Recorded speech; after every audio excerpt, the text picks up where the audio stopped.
दुरूद शरीफ पढ़ लें।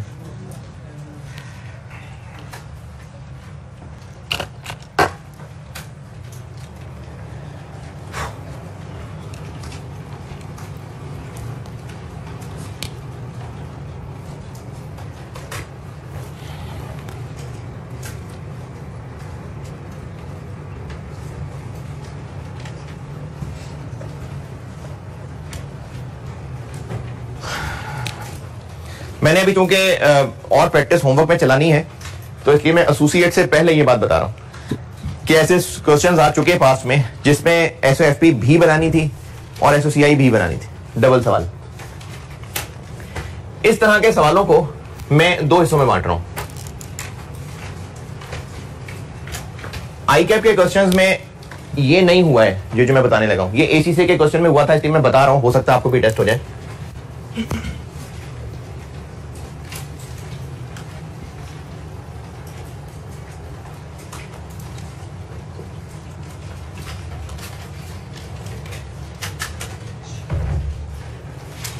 कि आपको पी और एस की दो एसओएफ और दो एसओसीआईज अलग अलग दी। सवाल मैं अब ये पढ़ाने लगा हूं, कल एसओसीआई मैंने खत्म कर दी। जो acquisition during the year question number 8 board पे किया था वो मैंने सादा सवाल किया था। सादा सवाल से मेरी मुराद ये है जिसमें सिंपली एस की सारी फिगर्स को वो n/12 कर दिया था, लेकिन उसमें कुछ एक्सेप्शनल सिनेरियो भी था जो मैंने भी 1-2 दिन पेंडिंग किया है होमवर्क के साथ। होमवर्क करेंगे तो फिर वो बताऊंगा। वैसे कंसोलिडेशन खत्म कर दूंगा कल, लेकिन वो चीज मैं आपको 1-2 होमवर्क के बाद बताऊंगा, छोटी सी चीज है। और उसके लिए क्वेश्चन मैंने बनाया हुआ था उन क्वेश्चंस में क्वेश्चन नंबर 9, वो नहीं हाथ डालना उसको भी। अब मैं बता रहा हूं कि अगर आपको क्वेश्चन में एसओएफपी और एसओसीआई दोनों पूछे हो तो क्या होगा सवाल के अंदर। एक तो सवाल बढ़ जाएगा, एसओसीआई भी है एसओएफपी भी है, लेकिन मुश्किलें निस्बतन कम हो जाएंगी क्योंकि पहले सिर्फ एसओएफपी पूछने में अगर 8 एडजस्टमेंट्स टेस्ट हो रही हैं तो अगर 7 एसओसीआई भी पूछ लेंगे तो शायद एडजस्टमेंट 4 रह जाएंगे। तो उस लिहाज से ये थोड़ा सा बेहतर सवाल होगा। मैंने उसको आगे मजीद 2 केसेस में बांट दिया। एक केस ये बता दिया कि आपको पी और एस, 2 एसओएफपीज 2 एसओसीआईज सेपरेटली गिवन होंगी। इस सवाल में कोई मुश्किल नहीं है। ये सवाल सिंपली ऐसा है जैसे 2 सवाल टेस्ट हो गए। यानी इसमें आप करें क्या, इसमें आप करेंगे कि prepare group SOFP using SOFPs of P and S and related other information। आपको 2 SOFPs गिवन है, 2 SOCIs गिवन है, तो बस आप समझें 2 अलग अलग सवाल है। SOFP का सवाल सॉल्व करें कैसे? सवाल में 2 SOFPs गिवन है, दोनों को उठाएं, कंसोलिडेट करें और ग्रुप SOFP बना लें। इसी तरह से SOFP का सवाल बना दें।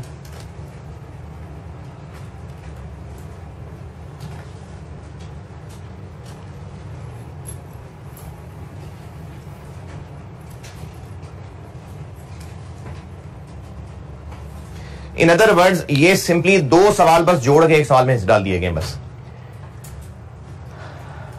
इवन के वर्किंग्स भी अलग अलग कर रहे होंगे आप। वर्किंग भी अलग अलग से मेरी मुराद ये है कि एसओसीआई में एनसीआई की वर्किंग करते हैं और एसओएफपी में भी एनसीआई की वर्किंग करते हैं, तो दोनों अलग अलग होंगे। बिल्कुल 2 इंडिपेंडेंट सवाल समझेंगे आप इसका।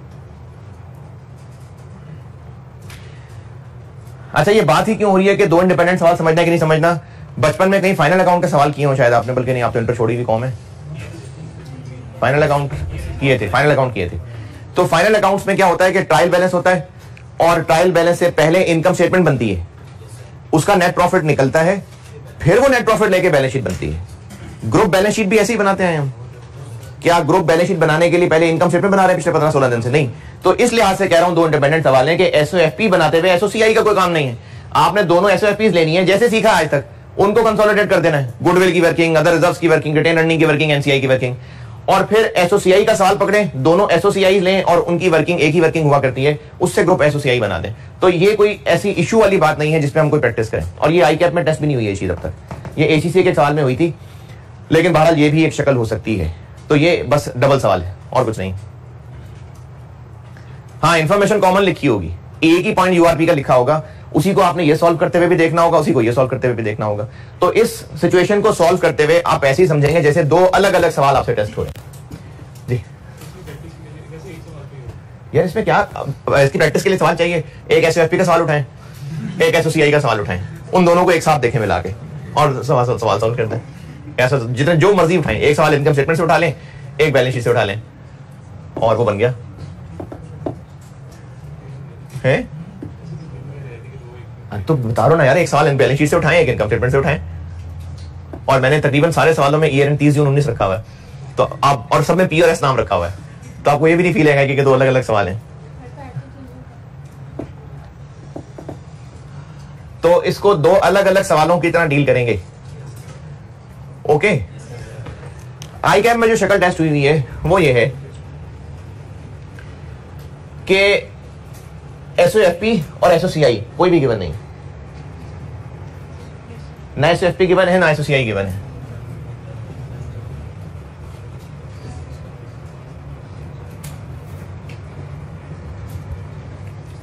ट्रायल बैलेंसेस दिए हैं, पी का ट्रायल बैलेंस दिया होगा, एस का ट्रायल बैलेंस दिया होगा, ये कोई 3-4 दफा टेस्ट हो चुकी है चीज। एसओएफपी एसओसीआई नहीं है, ट्रायल गिवन है।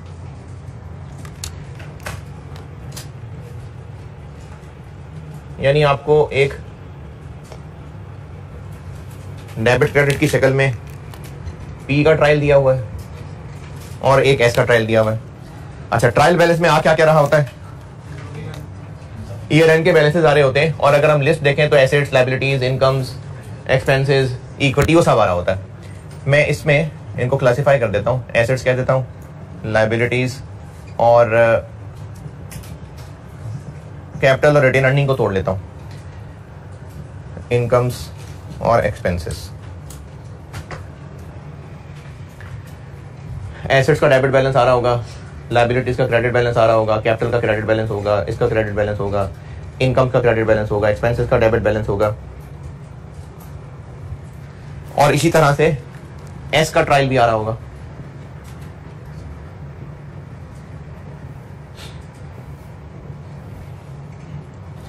आपको दो ट्रायल बैलेंस गिवन होंगे,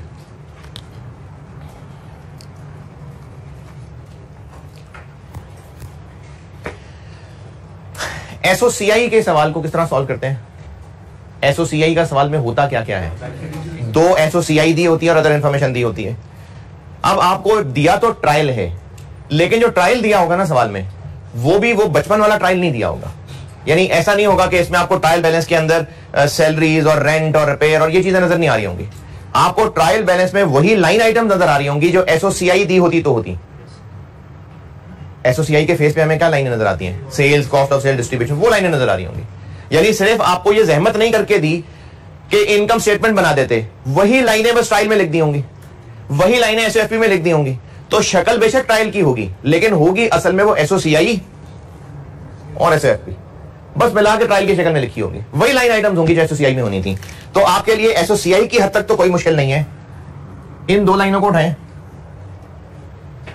और एसओसीआई बना दें, क्योंकि ये जो यहां लाइनें लिखी हुई हैं ये शक्ल बेशक एसओसीआई की नहीं है, और हमें एसओसीआई की इनकम्स और एक्सपेंसेस कंसोलिडेट करने के लिए उनके जीपी और पीबीटी इनको भी कंसोलिडेट करना होता है, हमें वो लाइन बाय लाइन ऐड ही करना होता है ना। तो ये वही लाइनें ही दी होंगी। तो इसलिए इस ट्रायल में से आपने इनकम्स और एक्सपेंसेस लेनी है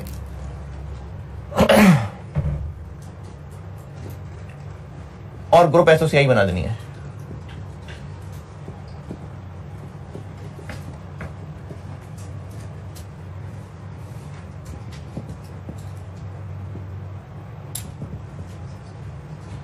group SOCI no issue at all, group SOCI कोई मसला नहीं है।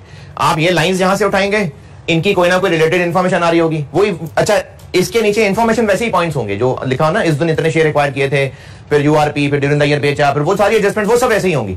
तो आपने वो इंफॉर्मेशन लेनी है और इस ट्रायल में से ये दो लाइनें लेनी है, दो लाइनें नहीं मतलब इनकम्स और एक्सपेंसेस की लाइंस लेनी है। और ये पी की सेल्स, एस की सेल्स, पी की कॉस्ट ऑफ सेल, एस की कॉस्ट ऑफ सेल, पी की डिस्ट्रीब्यूशन कॉस्ट, एस की डिस्ट्रीब्यूशन कॉस्ट, सारी वही लाइन आइटम्स आ रही होंगी। तो उन्हीं लाइन आइटम्स को लीजिए, अदर इंफॉर्मेशन लें और ग्रुप एसोसीआई बन जाएगी। ग्रुप एसोसीआई कोई इशू नहीं होगा।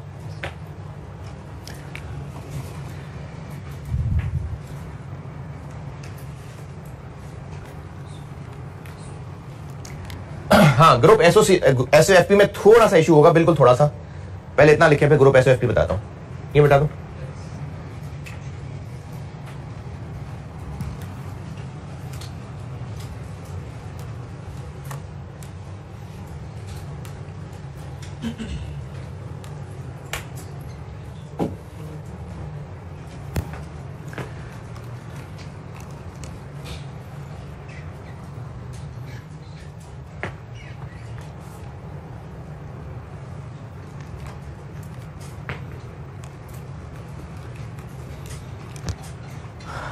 ग्रुप एसएफपी समझाता हूं। ये फिर एसएफपी होंगी हैं या नहीं? देखें, अगर ये चीजें सारी एसओसीआई की हैं तो बस फिर एसएफपी बनी पड़ी है, ऊपर बनी पड़ी है। नहीं, नीचे वाली क्या? नीचे वाली समझ नहीं आई? हाँ हाँ, कैसे? ट्रायल बैलेंस में जब तक एक्सपेंसेस और इनकम्स आ रहे हैं, एक ना बिल्कुल बेसिक इंट्रो लेवल पे क्लोजिंग एंट्रीज एक होती हैं, वो इतनी ज्यादा को खास पढ़ाई भी नहीं जाती हैं, शायद आपको पता हो, ये जो बात करने लगा हो सकता है ना पता हो। ट्रायल बैलेंस में जितने बैलेंसेस आ रहे होते हैं, इनके बाद इनके साथ क्लोजिंग का सलूक होता है।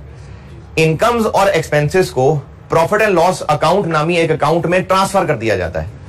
इनके बैलेंसेस खत्म हो जाते हैं। जैसे सेल्स अकाउंट में क्रेडिट बैलेंस आ रहा था तो उसको ट्रांसफर बाकायदा किया जाता है, सेल्स डेबिट और पीएनएल क्रेडिट, ये क्लोजिंग एंट्रीज होती हैं। तभी तो एक्सपेंसेस और इनकम्स के अगले साल बीडी बैलेंस नहीं होते। क्यों नहीं होते बीडीएस? क्योंकि पिछले साल जो उनके सीडी थे वो पीएनएल में क्लोज करके खत्म कर दिए होते हैं। इसी तरह जितने एक्सपेंसेस हैं उन सबके डेबिट बैलेंस आ रहे थे, उन सबको कर देते हैं क्रेडिट, पीएनएल हो जाता है डेबिट, वो अकाउंट खत्म हो जाते हैं। जब तक इनकम्स और एक्सपेंसेस ट्रायल बैलेंस में मौजूद हैं तब तक पीएनएल नहीं बना हुआ, और अगर पीएनएल नहीं बना हुआ तो उसका क्लोजिंग बैलेंस यानी प्रॉफिट फॉर द ईयर नहीं निकला हुआ। जब प्रॉफिट फॉर द ईयर निकल आता है उसकी भी क्लोजिंग एंट्री होती है, PNL debit retain earning credit. जब तक ट्रायल बैलेंस में इनकम्स और एक्सपेंसेस मौजूद हैं, इसका मतलब है कि जो इसी ट्रायल में रिटेन अर्निंग्स आ रही है उसमें प्रॉफिट फॉर द ईयर अभी एडेड नहीं है। तो बैलेंस शीट तो है, एसेट्स लायबिलिटीज क्लोजिंग बैलेंस ही होंगे, सिर्फ और सिर्फ इसमें बैलेंस शीट होने में एक कमी है, जो रिटेन अर्निंग की फिगर दी हुई है इसमें profit for the year added नहीं है। तो आप ट्रायल के सवाल में से एसओसीआई तो बना लेंगे, क्योंकि ट्रायल के अंदर जो इनकम एक्सपेंसेस आ रहे हैं ये वही हैं जो एसओसीआई में लिखे होने थे, ये आप बना लेंगे, बना ली। लेकिन बैलेंस शीट बनाने में सिर्फ एक कमी रह जाएगी कि जो ट्रायल में रिटेन अर्निंग आ रही होगी उसमें अभी फिलहाल profit for the year added नहीं है। अगर आप वर्किंग करके ऐड कर लें, क्या वर्किंग करके ऐड कर लें? कौन सी वर्किंग, किस चीज की वर्किंग? भाई इनकम एक्सपेंसेस ऐड कर लें, प्रॉफिट निकल आएगा, वो प्रॉफिट इसमें ऐड कर लें, तो बस सिर्फ इतना काम कर लें तो अब ये पूरी बैलेंस शीट बन जाएगी। तो अब ये बैलेंस शीट का सवाल बन गया। यानी इसमें और नॉर्मल सवाल में फर्क सिर्फ इतना हुआ कि आपको एक एक्स्ट्रा वर्किंग करनी पड़ी कि ट्रायल बैलेंस की रिटेन अर्निंग उठाई, उसमें खुद से प्रॉफिट कैलकुलेट किया, अभी करता हूं प्रैक्टिस, खुद से प्रॉफिट कैलकुलेट किया, उस प्रॉफिट को इस रिटेन अर्निंग में ऐड किया, अब ये फाइनल ईयर एंड की रिटेन अर्निंग बन गई। और ये तीन चीजें, या तीन चीजें नहीं कहता, रिटेन के अलावा बाकी सारा कुछ ये ऑलरेडी ईयर एंड के बैलेंसेस हैं। तो उस क्लोजिंग रिटेन अर्निंग को लेके और इन सारी लाइन आइटम्स को लेके ग्रुप एसएफपी बन जाएगी।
आप लोग बिल्कुल ग्रुप एसएफपी बनाइए उन लाइन आइटम्स को यूज करके। बस सिर्फ फर्क ये पड़ेगा कि पहले आप लोगों ने ईयर एंड की रिटेन अर्निंग और अदर रिजर्व वो पहले कैलकुलेट करनी होंगी, बल्कि नंबर 1 नहीं है तो एक ही बात है। बस आप लोग क्या करेंगे, पहले ईयर एंड का रिटेन अर्निंग का बैलेंस और अदर रिजर्व का बैलेंस नहीं आपको टाइम में दिया हुआ, क्यों नहीं गिवन है? क्योंकि जब तक ट्रायल बैलेंस में इनकम एक्सपेंसेस आ रही हैं, और एक चीज और ऐड कर देता हूं, जब तक ओसीआई आइटम्स आ रही हैं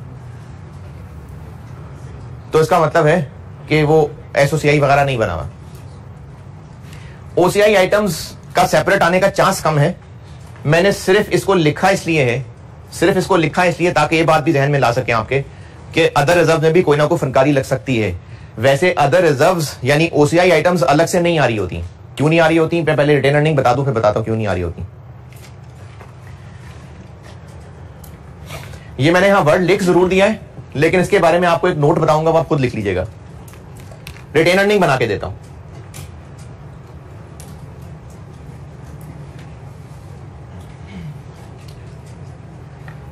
आप इसमें जो बैलेंस ट्रायल में आ रहा है वो लिख लेंगे,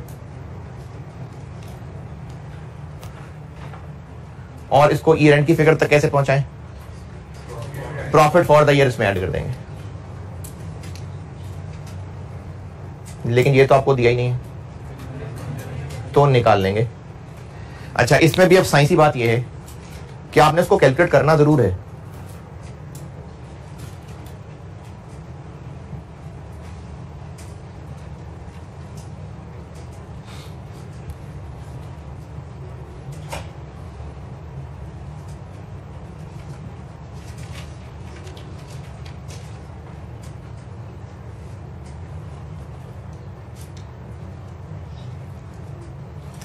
ये मैंने क्या कहा, देखिए अगर पढ़ा जा रहा तो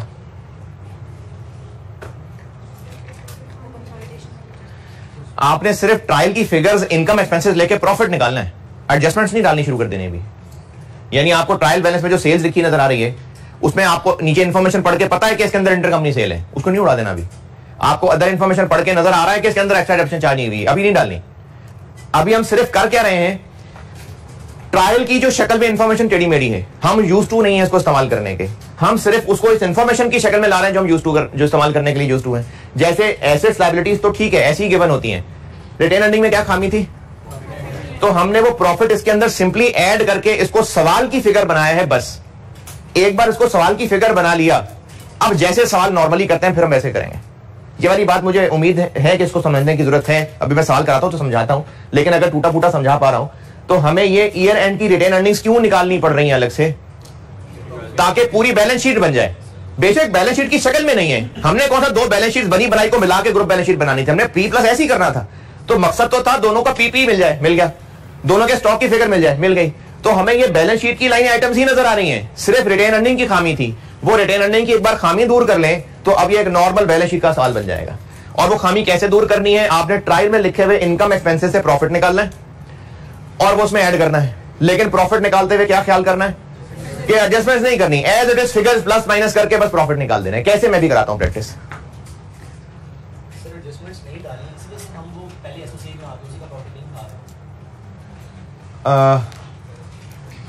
ये सवाल शायद अभी मैं नहीं आंसर कर सकता, मैं एक बार सामने एसोसिएट लिया हूं ना, फिर पूछिएगा।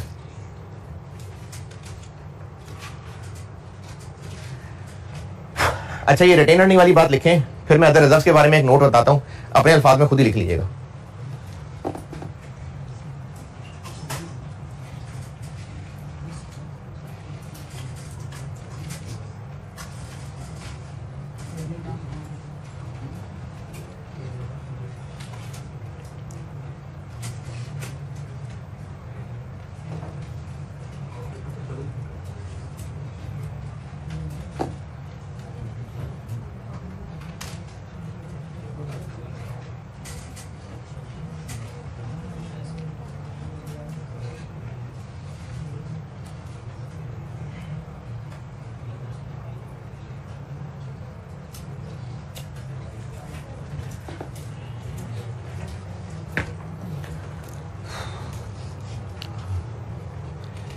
हाँ जी, नोटेड बताऊं।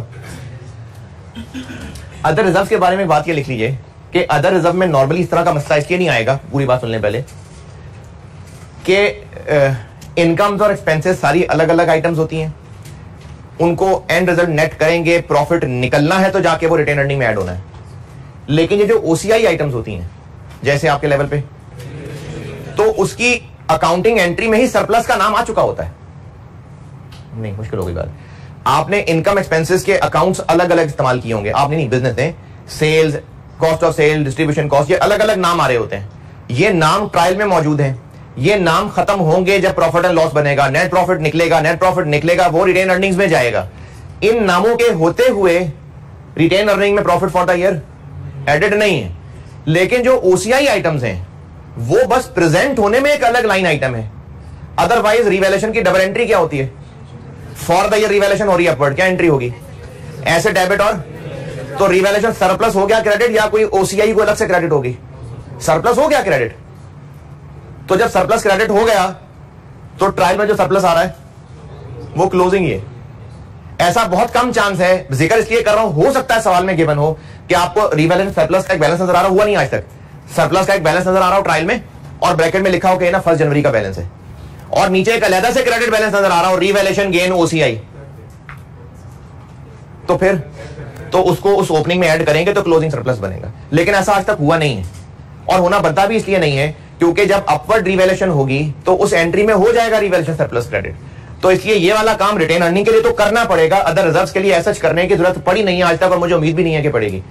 लेकिन एहतियातन इसलिए बता रहा हूं कि हो सकता है ऐसा हो जाए कि यहां लिखा हो रिवैल्यूएशन सरप्लस और ब्रैकेट में कहा हो ये स्टार्ट का बैलेंस है, और नीचे कहीं अलग से क्रेडिट बैलेंस आ रहा हो, वो फायरिंग हो रही ऊपर जाके। आ गई समझ? पक्की बात? अच्छा, मुझे खुद नहीं पता मैंने क्या बताया, समझा दिया? चलो कमाल हो गया। लिख लें, कुछ लिखना है तो।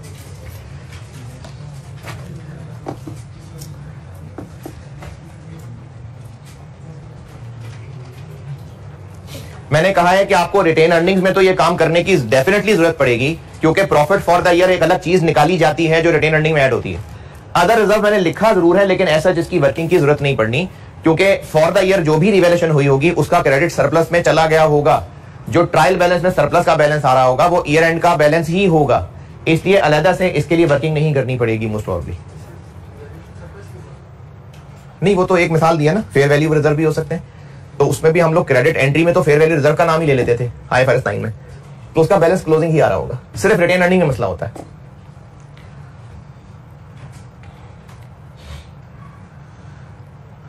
हाँ जी, आसान सवाल करा के मुश्किल होमवर्क दे दूं या मुश्किल करा के आसान होमवर्क दे दूं?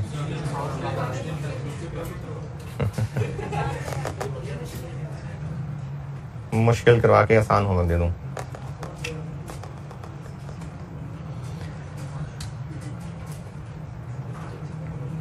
मुश्किल करवा के आसान होमवर्क देने में सिर्फ इतना रिस्क होता है कि आप एक नई चीज को जब समझ रहे होते हैं तो जब उसको समझेंगे एक मुश्किल से, तो वो उसको समझना ही ना कहीं मुश्किल हो जाए। हैं? पहले आसान करा दूं फिर अगले सेशन में मुश्किल करा दूं?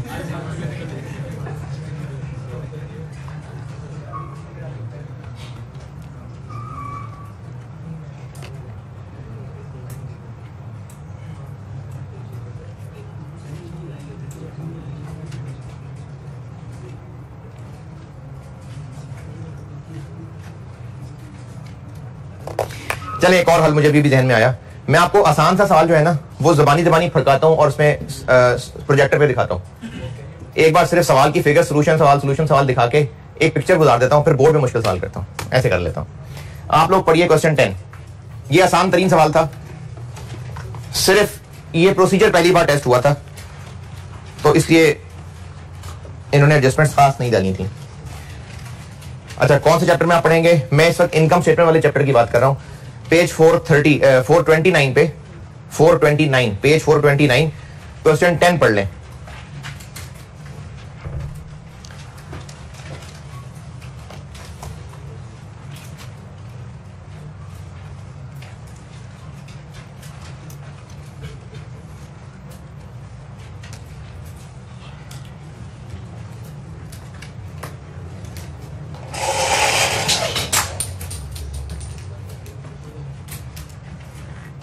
यार इतने में उसको बुला लेते हैं, कैमरा दरी रहने दें, वो माइक देगी नहीं क्या? फिर जरूर चिखवाना ही है इसने।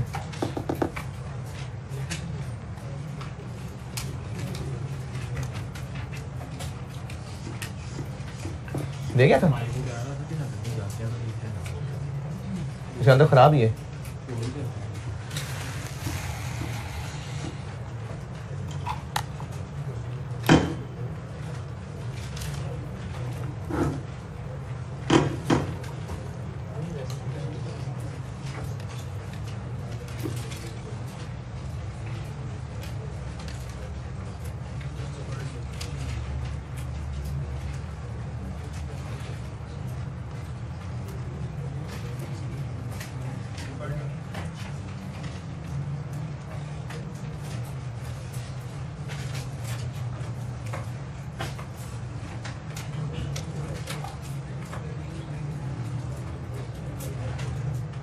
हाँ जी, क्वेश्चन 10। अच्छा, क्वेश्चन 10 वाकई आसान था। ये FAR 2 का दूसरा ही सवाल था। ऑटम 14 में सिलेबस में आया था और स्प्रिंग 15 में फिर ये सवाल था। ट्रायल बैलेंस दिया हुआ है। इस ट्रायल बैलेंस में उसने ये खुद ही बता दिया कि रिटेन अर्निंग 1 जनवरी की है। ना भी कहता तो 31 दिसंबर 14 की क्यों नहीं हो सकती थी, क्योंकि इनकम एक्सपेंसेस ट्रायल में नजर आ रहे हैं, तो इसलिए ये रिटेन अर्निंग ईयर एंड की हो ही नहीं सकती थी। बहरहाल उसने कह दिया 1 जनवरी है तो 1 जनवरी है। ये ट्रायल है। इस ट्रायल से इनकम स्टेटमेंट कैसे बनाए, ये सारी चीजें आप देखिए, वही लाइन आइटम्स हैं। Sale, cost of sale, selling, distribution, admin, finance cost, tax expense. तो इनकम स्टेटमेंट की शक्ल नहीं है, चीजें तो वही हैं। हमने तो P+S ही लेना है। तो ये इनकम स्टेटमेंट के लिए सारा सामान हो गया। और इंफॉर्मेशन में भी ये वो फेयर वैल्यू एडजस्टमेंट है, ये इंटरकंपनी सेल की URP है, बस। तो इनकम स्टेटमेंट कैसे बनेगी, ये सारी लाइन बाय लाइन चीजें ली। P+S और एडजस्टमेंट मैक्सिमम इंटरकंपनी सेल की थी। 60 RL ने बेची हुई थी, 48 CL ने बेची हुई थी। 60 48 दोनों माइनस कर दी, इन दोनों पे URP ले लिया और बस इनकम स्टेटमेंट हो गई। इनकम स्टेटमेंट की एडजस्टमेंट थी ही सिर्फ ये सेल है, एक ये एक्स्ट्रा डेप्रिसिएशन की एडजस्टमेंट है और ये इंपेयरमेंट लॉस है इधर ये। तो जिस तरह इनकम स्टेटमेंट का सवाल सॉल्व करते हैं, इसको वैसे ही किया। ये इनकम स्टेटमेंट की लाइनें उठा ली और ये इनकम स्टेटमेंट की एडजस्टमेंट यहां से उठाई और इनकम स्टेटमेंट के फेस पे जो करते हैं वो, और ये जो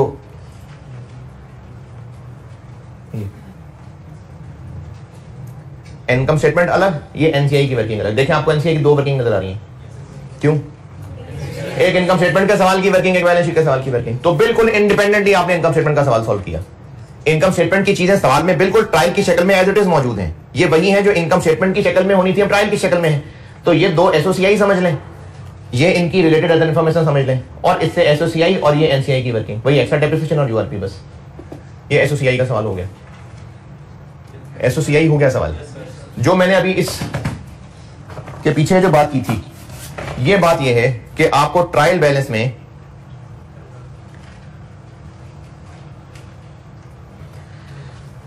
बैलेंस शीट की चीजें बाकी तो सारी गिवन है। PPE है, करंट एसेट्स हैं, इन्वेस्टमेंट है, करंट लायबिलिटीज है, कैपिटल है, ये सब बैलेंस शीट की चीजें गिवन है। बस बैलेंस शीट की शक्ल में नहीं है ना, लेकिन बैलेंस शीट तो है। रिटेन अर्निंग में कमी थी, क्या कमी थी? तो इसके लिए आपको ये वर्किंग एक नई करानी पड़ी। ट्रायल बैलेंस की फिगर ली मैंने रिटेन अर्निंग की 50 और 36, 50 और 36।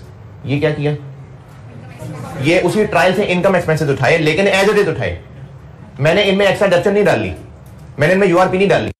ये प्रॉफिट बना, ये वही प्रॉफिट बना कि अगर आपको ट्रायल की बजाय वो इनकम स्टेटमेंट दे देते तो ये प्रॉफिट आ रहा होता। इस 50 में से 28 को ऐड किया तो 78 बन गया, 36 में 18 को ऐड किया 54 बन गया। ये 78 और 54 लेके इस रिटेन अर्निंग की जगह रख लें तो ये सारी बैलेंस शीट बनी हुई है। और अब इसका बिल्कुल बैलेंस शीट की तरह का सवाल किया कि बैलेंस शीट के फेस के ऊपर गुडविल की वर्किंग, रिटेन अर्निंग की वर्किंग, और ये आखिर में NCI की वर्किंग। ठीक है, तो सवाल सॉल्व करने के एतबार से तकरीबन इंडिपेंडेंट सवाल ही कर पाएंगे आप सॉल्व।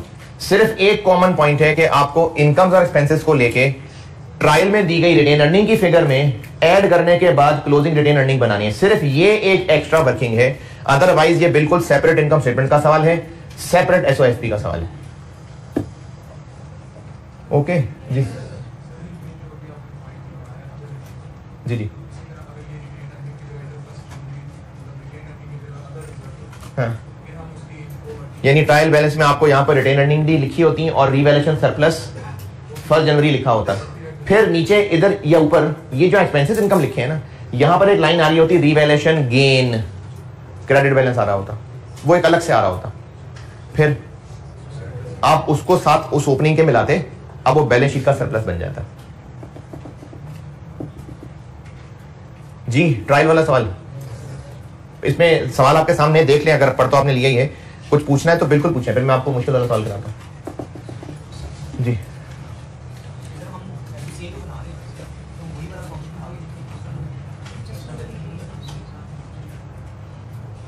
वही वाला प्रॉफिट किस में यूज कर लें, सही है। ये आपने प्रॉफिट फॉर द ईयर निकाल लिया ग्रुप का, ठीक है। आप कहते हैं यही प्रॉफिट हम रिटेन अर्निंग में ऐड कर देते हैं। किसकी रिटेन अर्निंग में? नहीं, प्रॉफिट फॉर द ईयर निकाल लिया ना, अब आप कहते हैं बैलेंस शीट में हम क्यों ना इसी को जाके ऐड कर लें, तो बैलेंस शीट में किस में ऐड कर लें, किसकी रिटेन अर्निंग में, कहाँ है वो, कहाँ है ग्रुप बैलेंस शीट? तो हम जब ग्रुप बैलेंस शीट की वर्किंग बना ही रहे हैं तो हम बना लेंगे ग्रुप बैलेंस शीट खुद ही। हम ग्रुप बैलेंस शीट में रिटेन अर्निंग की वर्किंग बना रहे होते हैं ना, वो कब की रिटेन अर्निंग होती है, ईयर एंड की ना, तो बस बना तो लेंगे हम।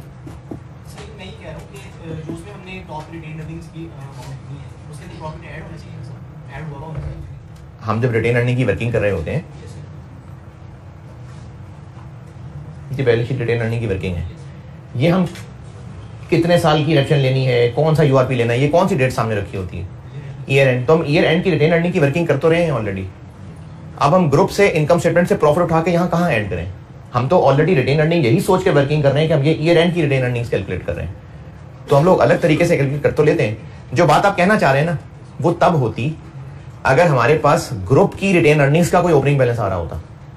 ये चीज आपके स्कोप में नहीं है, ये सोसी में है। ये होगा आपसे सीफे 1 में टेस्ट, कि आपसे ग्रुप सोसी बनाना भी टेस्ट होगा, चेंजेस इन इक्विटी भी ग्रुप की बनानी टेस्ट होगी सीफेप में। वहां पर ये काम होगा कि ग्रुप की रिटेन अर्निंग का ओपनिंग बैलेंस गिवन है, उसमें फिर आप बिल्कुल इनकम स्टेटमेंट से आने वाला प्रॉफिट ऐड कर सकते हैं, लेकिन उसके लिए ग्रुप की ओपनिंग रिटेन अर्निंग होनी जरूरी है, जबकि कैफ में तो हमारे पास नहीं होती है। इसलिए एसओसीआई एक अलग सवाल है, एसओएफपी एक टोटली अलग सवाल होता है। क्वेश्चन 10, दो अलग अलग सवाल सॉल्व हो रहे हैं, सिर्फ और सिर्फ इनमें हमें एक काम करना पड़ा है कि ये रिटेन अर्निंग की फिगर क्लोजिंग निकालनी पड़ी है बस, बाकी ये सब अलग अलग सवाल हैंडल किया है हमने। ठीक है, अच्छा ये सवाल आपका हस्बे तौफीक होमवर्क करना चाहे तो कर लें, मैं प्रॉपर होमवर्क एक और सवाल दूंगा और एक सवाल मैं भी बोर्ड पे करता हूं। क्वेश्चन नंबर 13 पढ़ ले, मैं बोर्ड पे करता हूं।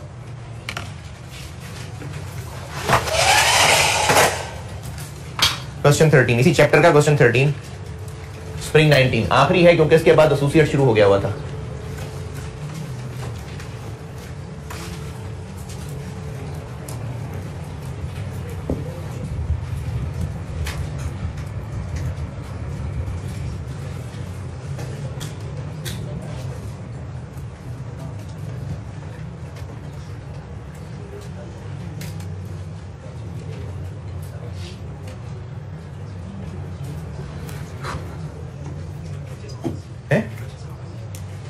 हाँ क्यों ज्यादा है?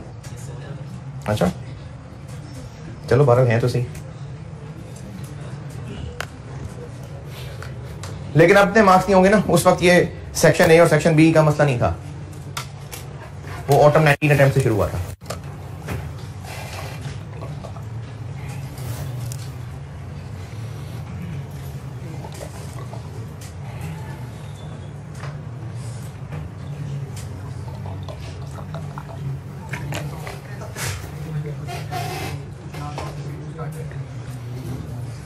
सुना नहीं मैंने, दोबारा बोले, जो कुछ समझ नहीं आई। हाँ हाँ हाँ हाँ कोई मसला नहीं, सेक्शन ए करें सेक्शन बी करें कोई मसला नहीं। वो तो वैसे स्टूडेंट की तसल्ली के लिए सेक्शन ए बी बनाए होते हैं कि मैं छोटे सवाल देख रहा हूँ भी कि बड़े सवाल देख रहा हूँ। पढ़ना तो कोई मसला नहीं है कि सेक्शन ए पहले पूरा करना है कि सेक्शन बी पूरा करना है। आप क्वेश्चन का नंबर दें और क्वेश्चन करें सॉल्व।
हाँ जी ठीक है, शुरू करूं।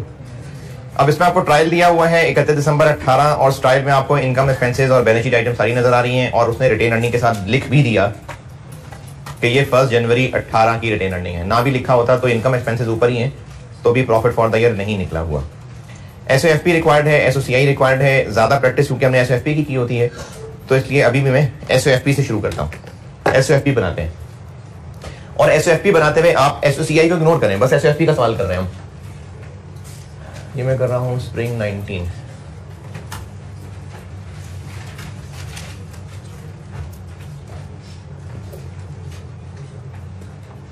क्या है 31 18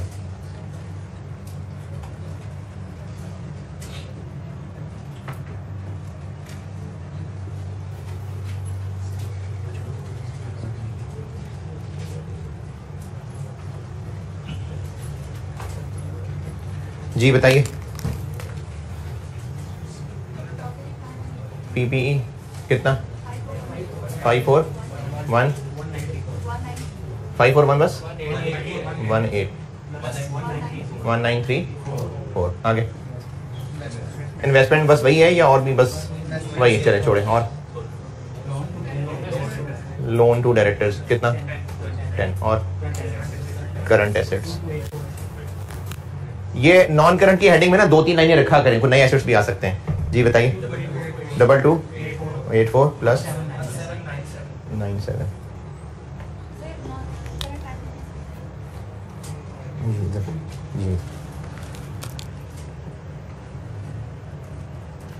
इक्विटी बताएं। अच्छा, अगर तो सवाल पढ़ के आपको क्लियरली पता लग गया हो, क्योंकि सवाल पूरा पढ़ा हो बेटा तो ही सवाल शुरू करेंगे। पॉइंट नंबर 1 से पता चल रहा है कि प्रॉपर रिकॉर्डिंग हो चुकी हुई है या नहीं? जो हमने शेयर इशू किए थे वो प्रॉपर्टी रिकॉर्ड हो चुके हुए हैं या नहीं हुए हैं? क्लियरली पढ़ के पता चल रहा है कि नहीं पता चल रहा? क्विकली पता चल रहा है कि नहीं पता चल रहा? पता चला लेते हैं। कैश कितना है 450 और शेयर इशू हमने कितने किए 40 मिलियन इंटू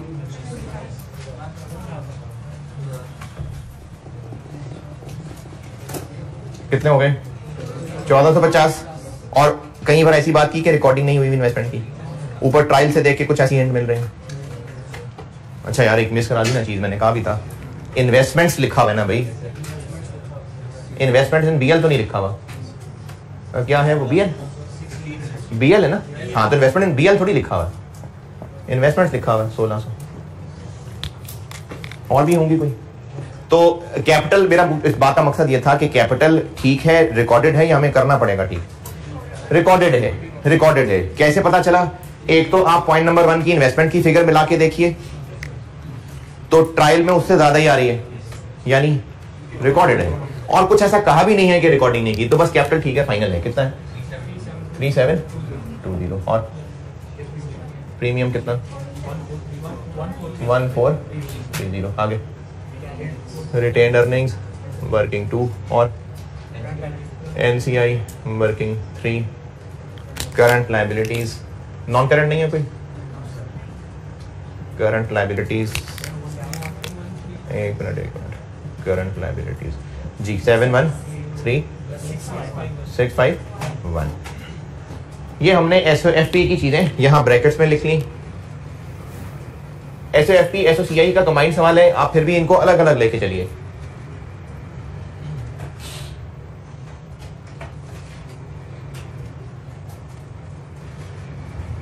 गुडविल की वर्किंग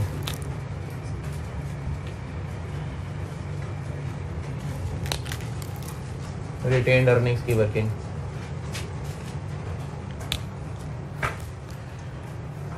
रिटेन्ड अर्निंग्स में पी कौन है? एएल की अर्निंग कितनी गई? अब हमें वो चूंकि ट्रायल वाला सवाल है ना तो ये फिगर नहीं दी गई, ये जो भी बात बता रहा था ये फिगर नहीं दी गई, हमें निकालनी पड़ेगी। इसी तरह से बीएल की अर्निंग नहीं दी गई, दी होती तो ये प्रॉपर बैलेंस शीट का सवाल होता। ये कमी है कि ये दो फिगर्स नहीं दी गई हमें।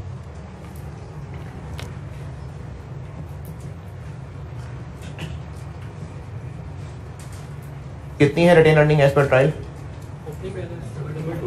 229351 और आप बेशक यहाँ इनकम एक्सपेंसेस लिख के ना दिखाएं, वैसे ही कहते हैं प्रॉफिट, खुद कैलकुलेट कर लें। आपको इनकम स्टेटमेंट की फिगर्स ट्रायल में नजर आ रही हैं पी की, खुद ही इनको कर लें। यानी इतना एग्जामिनर आपसे नहीं रिक्वायर कर रहा कि आपको 5177 में से 3255 माइनस करना आना चाहिए। आप माइनस करके दिखा दें, फिगर बता दें मुझे।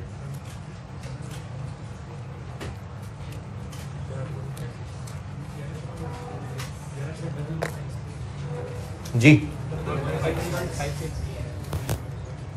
हाँ, इतना जरूर कह दें कि हमने ये निकाला है फ्रॉम ट्रायल आइटम्स। कितना जी? 11642 3449 और 1158। बस ये इतना सा काम था और अब ये बैलेंस शीट का नॉर्मल सवाल बन गया। इसमें बताइए कोई मुश्किल परेशानी?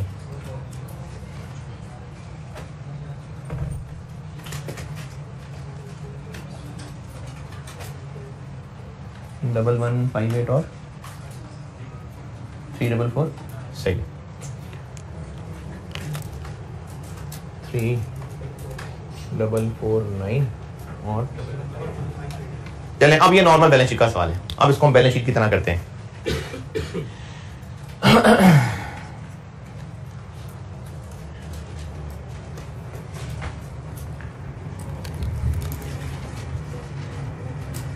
इन्वेस्टमेंट पॉइंट नंबर 1 कैश है 450 और शेयर्स हैं 40 इंटू 25 1000। एनसीआई फेयर वैल्यू पे है, प्रोपोर्शनेट पे है? एनसीआई फेयर वैल्यू पे है और एनसीआई की फेयर वैल्यू है, हमने लिए हैं एस के 96 million shares, out of S के हैं 160 मिलियन शेयर्स। ये ऊपर ट्रायल से नजर आ रहा है। उसमें से 96 हमने ले लिए। गरीबों के पास कितने रह गए? 64। देखिए ट्रायल में ना कैपिटल आ रहा है उसका 1600 मिलियन, 10 का एक है, 160 मिलियन शेयर्स हो गए, उसमें से 96 हमने ले लिए। तो एनसीआई के पास रह गए 64 और पॉइंट नंबर 3 64 इंटू 14 896।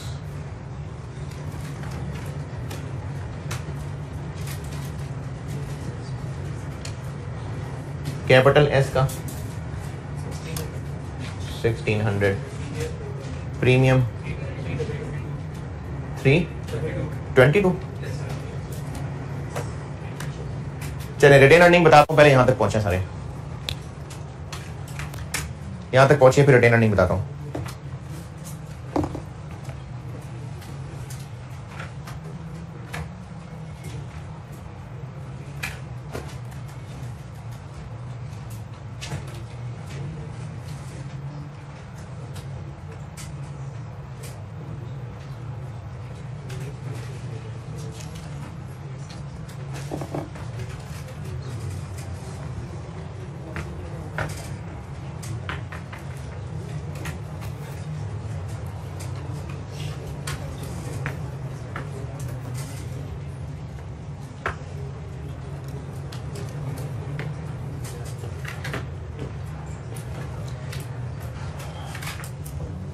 नोट करने की स्पीड तेज रखिएगा यार, आज टाइम बड़ा उसमें निकल गया माइक में।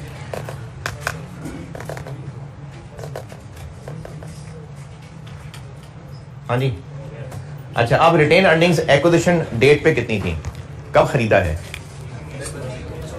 1 जनवरी, 1 मई कौन सा? 18। तो ये तो एक्विजिशन ड्यूरिंग द ईयर वाला सवाल हो गया। एक्विजिशन डेट की रिटेन अर्निंग बताई है? नहीं। अब दो रास्ते हैं, आप ये मैंने जो फिगर लिखी है ये ऐसे बता रहा हूँ। 1 जनवरी 18 पे है 516 और 31 दिसंबर 18 पे है 1158 और पूरे साल में कमाया 642। तो यहां तक आना है 1 मई 18। लेकिन ये देख लें कि कहीं डिविडेंड तो नहीं है। पॉइंट नंबर 7, लेकिन उसकी टेंशन इसलिए नहीं है कि बीएल ने इसको रिकॉर्ड ही नहीं किया हुआ। तो जब रिकॉर्ड ही नहीं किया हुआ तो बस ये डिविडेंड के परे परे फिगर में, या तो पहले हम रिकॉर्ड करें, उस फिगर को ठीक करें, फिर उसकी टेंशन भी लें। तो जब रिकॉर्ड ही नहीं हुआ तो बस इग्नोर। जब ग्रुप बैलेंस शीट बनाने लगेंगे तो देख लेंगे गलती को कैसे कैसे ठीक करना है। अब यहां तक पहुंचना है, या तो यहां से प्लस करके यहां आ जाए या यहां से माइनस करके यहां आ जाए। क्या करूं बताएं? चलो जैसे भी करें। इसके टुकड़े कितने करने हैं? इधर 4 है, इधर 8 है। तो दिस इंटू 4/12 इसमें प्लस कर लें, या दिस इंटू 8/12 को इसमें से माइनस कर लें। तो जैसे मर्जी कर लें। 516 प्लस 642 इंटू 4/12 730।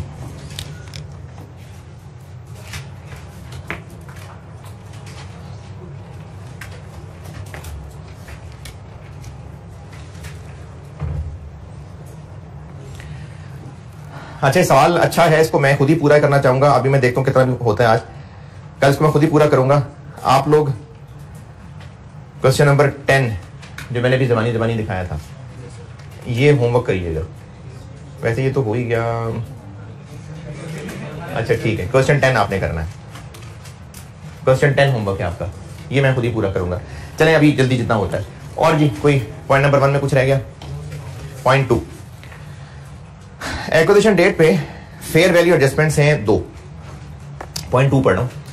एक है एस की एक बिल्डिंग जिसकी फेयर वैल्यू 390 थी, वैल्यू इन यूज 520 थी और उसकी कैरिंग अमाउंट 480 थी। अब इससे मैं आपको 2 चीजें निकाल के देता हूं। 480 कैरिंग अमाउंट है, फेयर वैल्यू, और वैल्यू इन यूज 520। पहले सिर्फ एस की बात अगर करें तो रिकवरेबल अमाउंट 520 और इंपेयरमेंट नहीं है। इंपेयरमेंट नहीं है, तो इंपेयरमेंट का तो मसला नहीं है, इसलिए ये सारी इंफॉर्मेशन हो गई बेकार।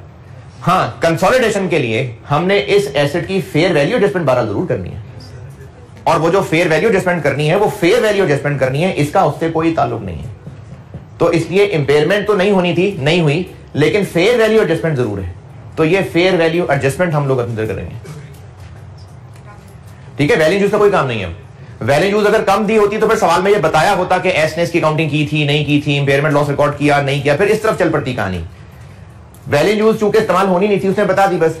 तो हमारा इसमें रेलिवेंट काम इतना है कि हमने सिर्फ फेयर वैल्यू एडजस्टमेंट करनी है, और डाउन करना है कितना? तो फेयर वैल्यू एडजस्टमेंट बिल्डिंग की 90 नेगेटिव, और यहां से लेस, और पीपी में से लेस।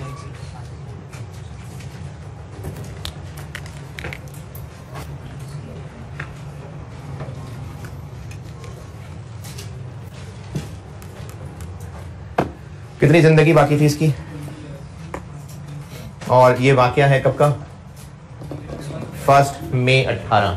तो फेयर वैल्यू एडजस्टमेंट किया करते हैं हम नेट एसेट्स में से लेस, क्योंकि नेगेटिव है, और पीपी में से लेस, और इसकी एक्स्ट्रा डेप्रिसिएशन यहां से हम कर देते हैं रिवर्स।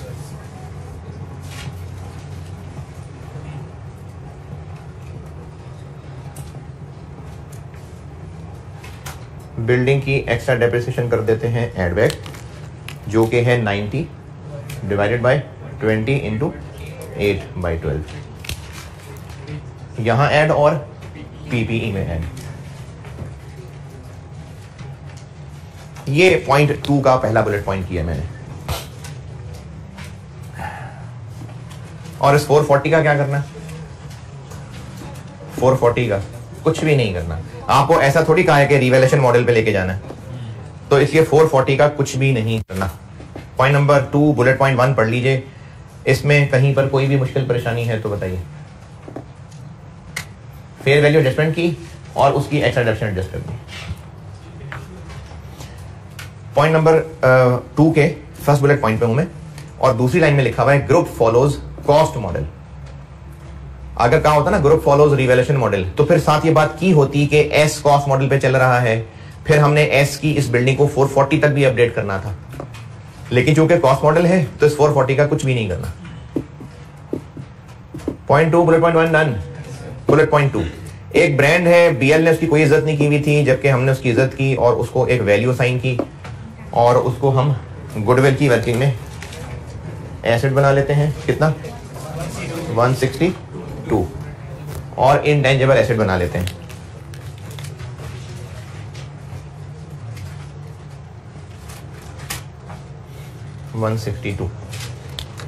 इंटेंजिबल एसेट बना लिया और गुडविल की वर्किंग में ऐड कर दिया और इसकी लाइफ है 6, तो यहां उसकी अमोर्टाइजेशन चार्ज कर लेते हैं। 162 डिवाइडेड बाय 6 इंटू 8/12, 18 यहां से लेस और यहां से लेस।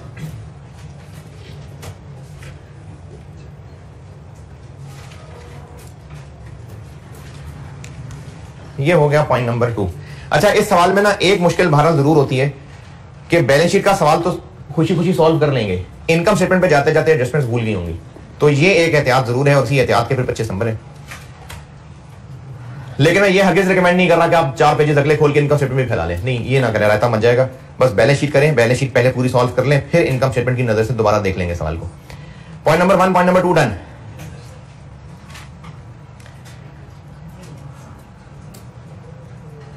पॉइंट 3 भी डन। पॉइंट 4, पेरेंट ने एस को इक्विपमेंट बेचा, ये वो यूआरपी आ गई बात। पेरेंट ने बेचा है इसलिए यहां से लेस,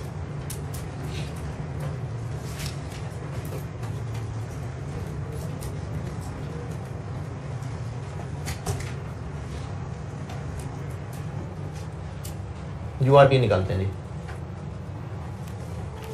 कितना कमाया था? ऑन 1 जुलाई 18 एएल ने एक इक्विपमेंट बेचा जिसपे 20 मिलियन इसने कमाया प्रॉफिट। यूआरपी बनाने के लिए इसमें से डेप्शन माइनस करनी पड़ेगी। अगर क्लिक कर गया तो 2 मिनट की बात है, ट्राई करें, सारे कोशिश करें, शाबाश। अगले सेंटेंस से ही इंफॉर्मेशन निकालनी है जो निकालनी है।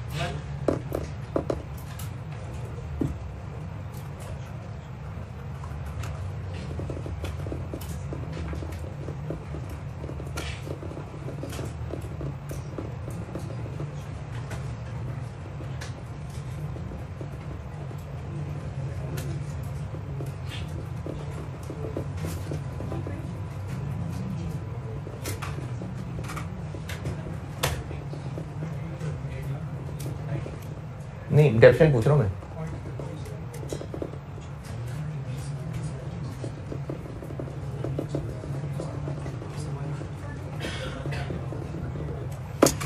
जी 1।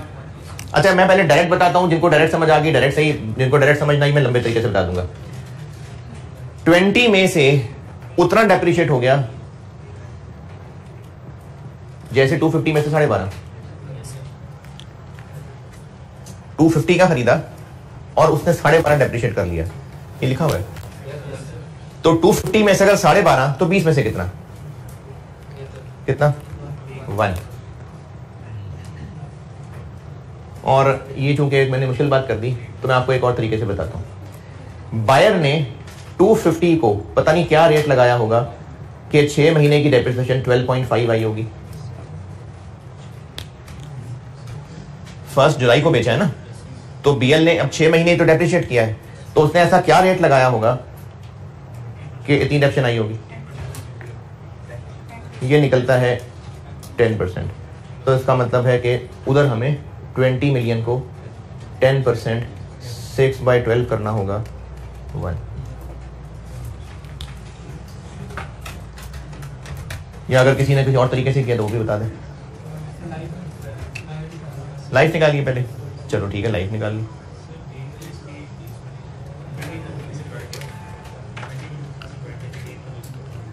ट्वेंटी को 250 से डिवाइड किया तो उसे क्या है,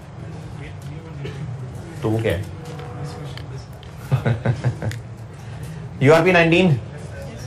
अब इस 19 को सेलर की रिटेन अर्निंग से निकाल देते हैं और पीपी में से निकाल देते हैं।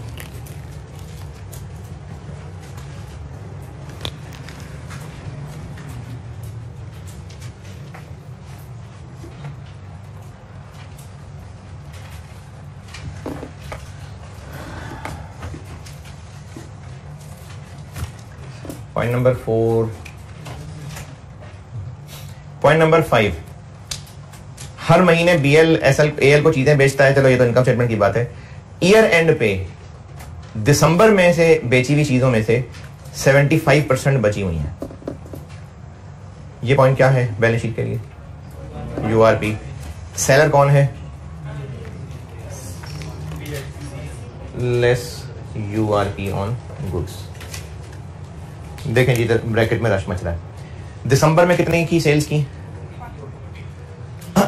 मैं पॉइंट नंबर 5 समझा रहा हूं। BL sold goods costing 40 million, costing at cost plus 20%। तो अब बेशक ये मार्कअप है, लेकिन अगर मैं 40 मिलियन पे ही लगा लूं तो बस 20% ही लगाऊंगा तो प्रॉफिट आ जाएगा। नहीं, 20/120 करूं। ये वो तो सेल्स के अमाउंट हो तो 20/120 लगे ना। ये तो उसने 40 में 20 जोड़ना था, तो इसने इन चीजों पे इतना कमाना था। इनमें से कितनी बची रहती हैं अभी?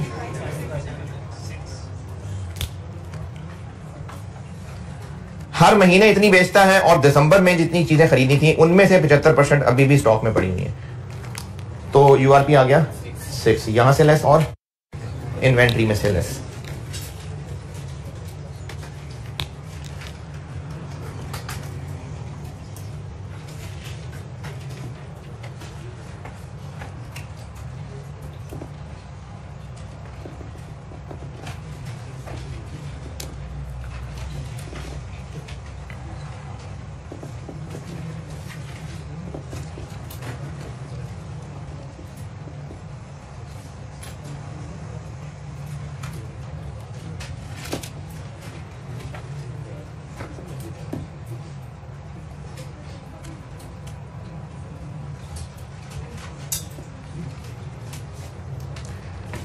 हाँ जी, यहां तक मैं बैलेंस शीट पूरी कर लूं, बस जरा जल्दी जल्दी नोट करिए। यहां तक पहुंचे, कुछ पूछना है तो। URP okay. इसके अगेंस्ट कोई डेटर क्रेडिटर भी है? नहीं, ठीक है, आगे चलते हैं। पॉइंट नंबर 6, ये पॉइंट नंबर 6 इनकम स्टेटमेंट के हिसाब से एक बड़ा अच्छा पॉइंट है। बैलेंस शीट में बैलेंस शीट वाला बता देता हूं, इनकम स्टेटमेंट में जाके इस पॉइंट को दोबारा बताऊंगा। पॉइंट नंबर 6 में लिखा हुआ है कि BL's credit balance in AL's books, BL's credit balance in AL's book, यानी एएल्स की बुक्स में बीएल के नाम का एक टेबल आ रहा है। ये मतलब है इस अंग्रेजी का, बीएल्स credit balance in AL's books, के एएल्स की बुक में एएल की बुक्स हैं और बीएल की बुक्स हैं। एएल की बुक्स में जो एक पेएबल आ रहा है वो कितना है? 38। ये आ रहा है इधर, ये इधर, ये यहां। इनमें एक 38 आ रहा है जो एएल कहता है मैंने बीएल को पैसे देने, लेकिन ये बैलेंस टैली नहीं कर रहा। क्यों टैली नहीं कर रहा? BL's balance of 38 million in AL's books does not agree with BL's books. क्यों? क्योंकि बीएल ने 7 मिलियन की सर्विस चार्ज की थी या एएल ने चार्ज की थी? हाँ जी, अंग्रेजी दोबारा सुनिए। BL's credit balance in AL's books does not agree with BL's books. पहले यहां तक रुकता हूं। एएल की बुक्स में जो बैलेंस आ रहा है वो बीएल की बुक्स के बैलेंस से टैली नहीं है। अब आगे उसकी वजह, ड्यू टू, किस वजह से? 7 मिलियन चार्ज्ड बाय एएल, यानी एएल ने सर्विसेज दी, किसने रिकॉर्ड नहीं की हुई? ये कैसे पता? क्योंकि एएल ने सर्विस दी है तो उसने चार्ज कर ही ली होंगी। तो इस वक्त बात यह है कि बीएल ने एक सर्विसेज का एक्सपेंस रिकॉर्ड नहीं किया हुआ, तो अब कर लें।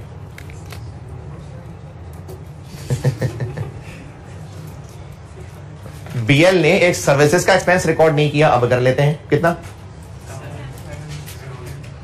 ये मैंने जो अपने बनाए हुए सवाल पहले कराए थे उसमें इस तरह का एक पॉइंट था कि एस ने सर्विसेज ली थी और रिकॉर्ड नहीं की थी, तो रिटेन अर्निंग से लेस ना, तो हमने यहां से लेस कर लिया।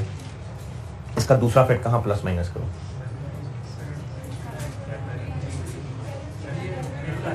पेबल के रिसीवेबल में।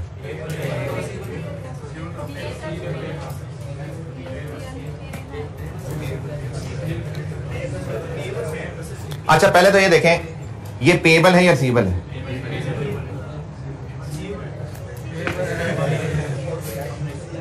एएल की बुक्स में बीएल क्रेडिट बैलेंस तो पेएबल हुआ ना, तो इसका मतलब बीएल की बुक्स में एएल से रिसीवेबल आ रहा होगा 31 या 45। हाँ जी 31 या 45।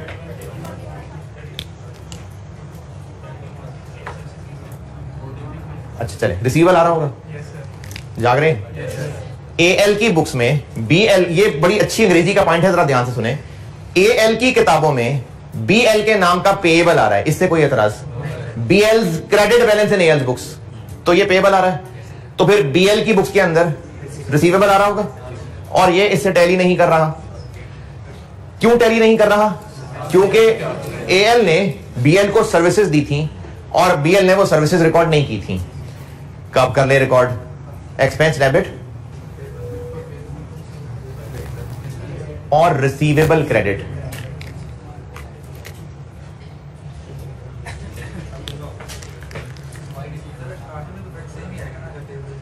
नहीं, इफेक्ट सेम इसलिए नहीं आएगा क्योंकि अब इंटरकंपनी बैलेंस जो एलिमिनेट करेंगे वो गलत कर जाएंगे। ये बात दोबारा सुनिए, बीएल ने रिकॉर्डिंग नहीं की हुई, बीएल ने रिकॉर्डिंग नहीं की हुई, तो अब कर ले, एक्सपेंस बना ले और पेएबल बना ले। बीएल ने तो पे करना ही नहीं है एएल को, बीएल की बुक्स में तो रिसीवेबल फ्रॉम एएल आ रहा है भाई। बीएल की बुक्स में एएल को पेएबल आ रहा है या एएल से रिसीवेबल आ रहा है? तो अगर एएल ने बीएल को कुछ सर्विसेज दे दी तो बीएल अपना एक्सपेंस रिकॉर्ड करे और रिसीवेबल कम कर ले, ये रिसीवेबल कम कर लिया।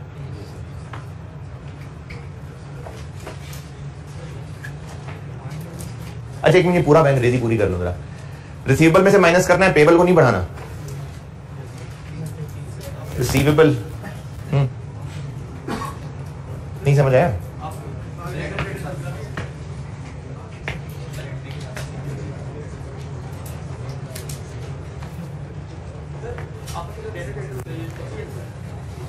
नहीं, डेटर डेटर तो अलग चीज है ना। चले जी एक कोशिश और करते हैं, एक कोशिश और। बीएल की बुक्स में एएल एक रिसीवेबल शो हो रहा है कि पेएबल शो हो रहा है? बीएल की बुक्स में एएल एक रिसीवेबल शो हो रहा है कि पेएबल? ये बात समझ आती है क्यों? क्योंकि एएल की बुक्स में वो पेएबल शो हो रहा है, तो बीएल की बुक्स में फिर रिसीवेबल शो हो रहा है। बीएल ने एएल से पैसे लेने थे, एएल से पैसे लेने थे, उसने कहा जी पैसे छोड़ो, 7 मिलियन की सर्विसेज ले लो। तो अब जब 7 मिलियन की सर्विसेज ले ली तो रिसीवेबल कम कर लें, ये रिसीवेबल कम कर लिया मैंने। एक्सपेंस डेबिट मूव करना यार, साथ साथ 7 मिलियन है इधर और रिसीवेबल क्रेडिट। ओके, यही फर्क था ना। अब दोनों टैली करने होंगे, कितना? 38। अब टैली कर गए तो जो एएल कह रहा था इसका मतलब सच कह रहा है। 38 है जो सही इंटरकंपनी बैलेंस है, तो उस 38 को हम यहां से भी निकाल देंगे और यहां से भी निकाल देंगे।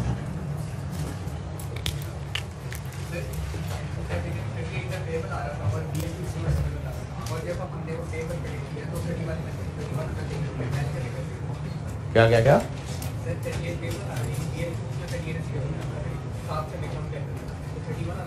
बीएल की बुक्स में किसने कहा 38 रिसीवेबल था?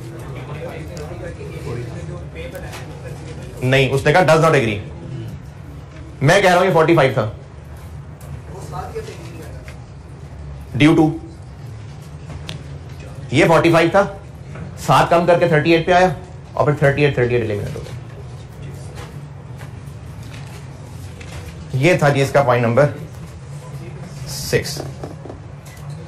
और बैलेंस शीट की लास्ट चीज, बीएल ने डिविडेंड बांटा था लेकिन उसको रिकॉर्ड नहीं किया बीएल ने, एएल ने कर लिया, बीएल ने नहीं किया। तो अब कर लें, जब बीएल डिविडेंड बांटना रिकॉर्ड करेगा तो कितना डिविडेंड दिया इसने, अनाउंस किया 0.5 पर शेयर और 160 मिलियन इसके शेयर हैं, यहां से लेस और डिविडेंड पेएबल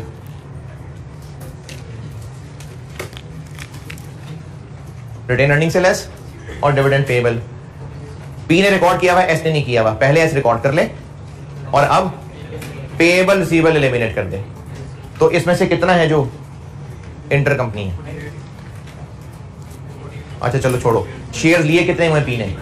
96, तो आधा रुपया बदले 96 40, तो 48 को यहां से भी उड़ा देते हैं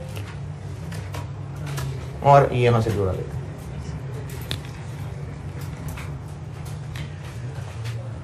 ये बैलेंस शीट हो गई पूरी। गुडविल नेगेटिव निकलेगी, गुडविल निकलेगी, इधर नेगेटिव आएगी, क्या करेंगे उसको? यहां इधर इधर ऐड कर लेंगे, बैलेंस शीट पूरी होगी। इसकी मैं कल इनकम स्टेटमेंट बनाता हूं और आपका होमवर्क ये है कि क्वेश्चन 10 तो करें, बैलेंस शीट आप दोबारा करें। ये मैंने की है, ये बैलेंस शीट मैंने की है, ये बैलेंस शीट करिए। और क्वेश्चन 10 इसलिए आपको मैंने साथ 11 नहीं दिया, क्वेश्चन 10 और ये वाले की बैलेंस शीट आपने बनानी है। इनकम स्टेटमेंट मैं कल बनाऊंगा इंशाल्लाह और कल सूसियर खत्म इंशाल्लाह। एक मिनट, ठीक है जी, अल्लाह हाफिज़।